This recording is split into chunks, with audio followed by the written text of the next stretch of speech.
Sunday, 6:30 a.m. The city is still asleep, and the bedroom is filled with that special, padded silence that exists only at dawn. Clara is awake. She's 31. Lying on her side, she's watching the man sleeping beside her. His name is Mark. They've been together for 4 years. Mark is a history teacher at the local school. He's kind. He's dependable. He doesn't snore, just breathes softly, his nose buried in the pillow. He smells of warmth and laundry detergent. Clara studies his profile. There's nothing dangerous in this face.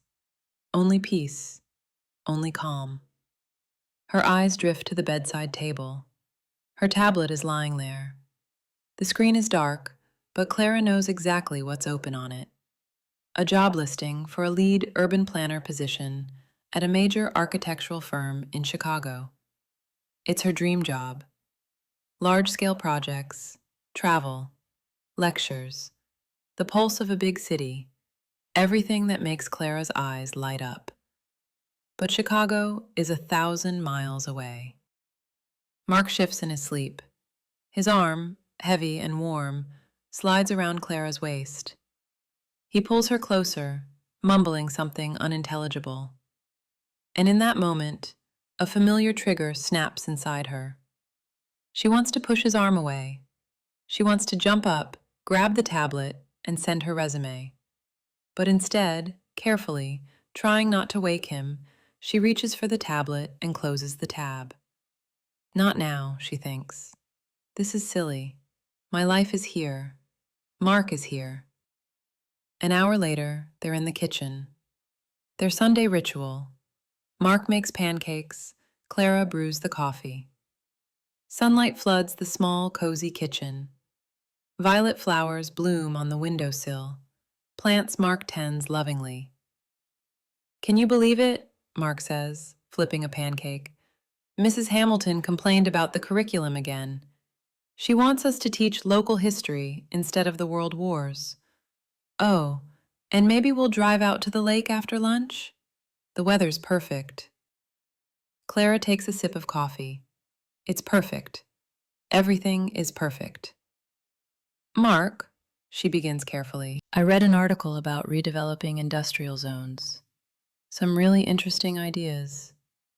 You remember I mentioned applying for a grant?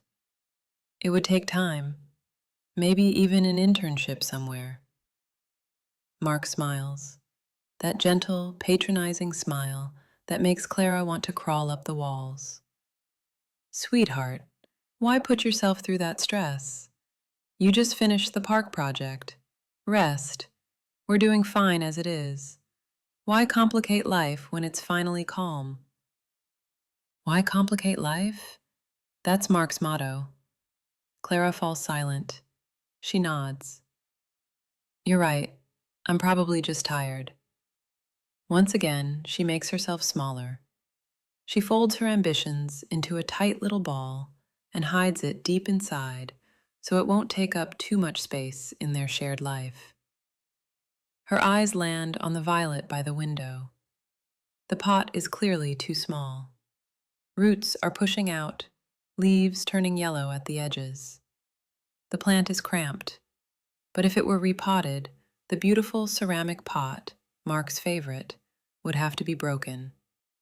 Clara convinces herself, love is compromise. I'm being selfish. Mark is a golden man. He carries me on his hands. Other women would kill for a husband like this. I just need to calm down, grow up, and learn to enjoy the simple things. The problem is, simple things don't make her happy. They suffocate her. A year passes. And I don't On know the what it surface, is, nothing but it's changes. But inside Clara, a black hole is growing. She gets a promotion at her small local firm. Now she designs flower beds for the city administration. Mind-numbingly boring. Mark is happy. Their life is calm, measured. A Groundhog Day he calls stability. Saturday. They're in a furniture store, picking out a couch. This is an important moment. Mark takes it seriously. Look at this corner sofa, he says, sitting down on the beige upholstery. Solid frame, easy to clean fabric. It'll last 20 years, easy. Just imagine, 20 years from now, we'll still be sitting on this couch, watching TV. Clara looks at the couch, then at Mark.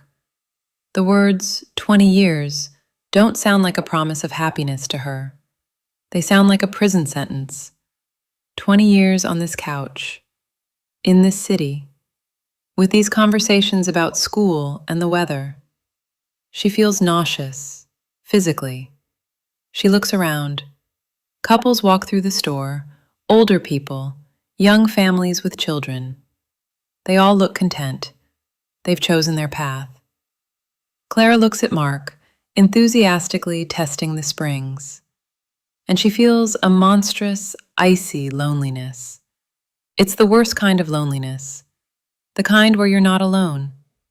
When someone you love is holding your hand, but you realize your souls live in different galaxies. He wants to put down roots. She wants to spread her wings. And those two desires can't coexist. One cancels out the other. Clara? Mark calls out. Do you like it? Yes. She forces a smile. It's a great couch, very practical. She lies again. Not to him, to herself. She's buying a couch she doesn't want to sit on. She's building a life she doesn't want to live. In the evenings, she starts staying at work later and later, just to avoid going home, to avoid playing the role of the happy wife. Mark doesn't notice. He thinks she's just a workaholic. He brings her tea, rubs her shoulders. His care becomes a form of torture. Every kind word feels like another heavy stone of guilt hanging around her neck. How can you be unhappy? Her inner voice screams. He's perfect. The problem is you. Friday, a mutual friend's birthday, a noisy restaurant, wine, laughter. Clara and Mark are sitting side by side.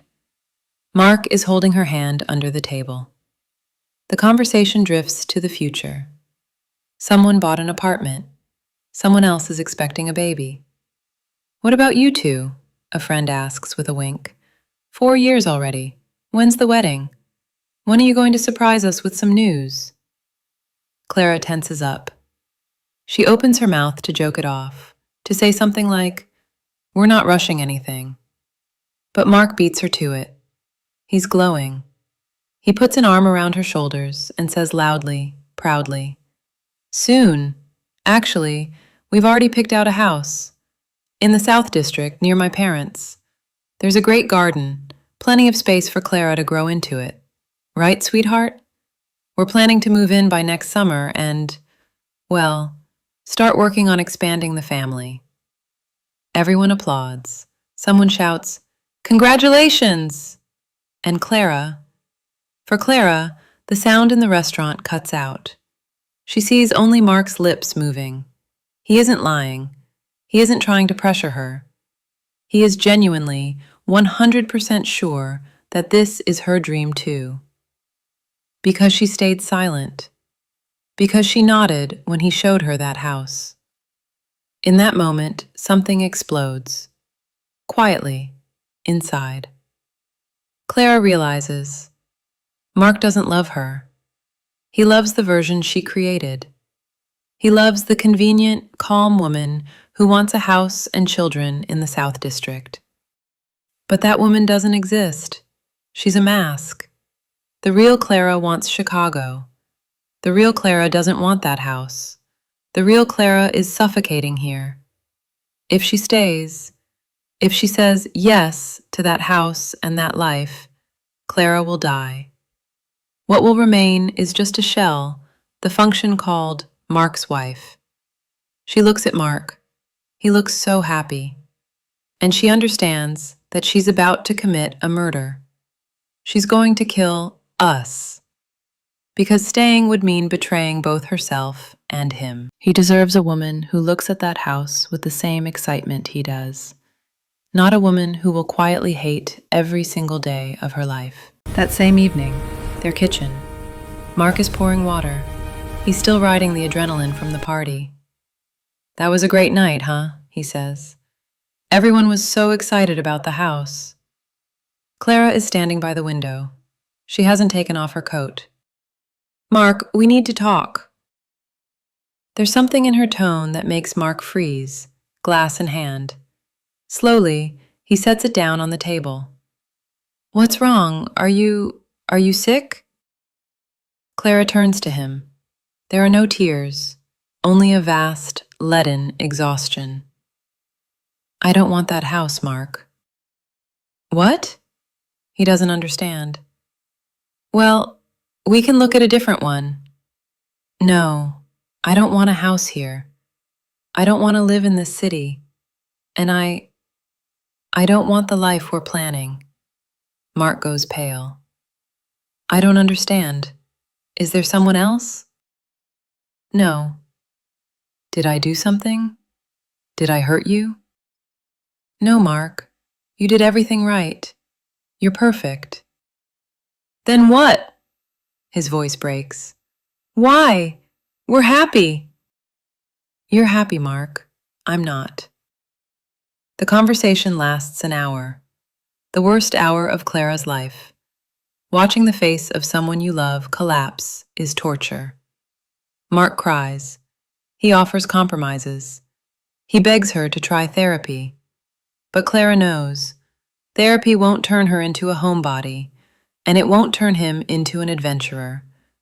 Different values can't be cured.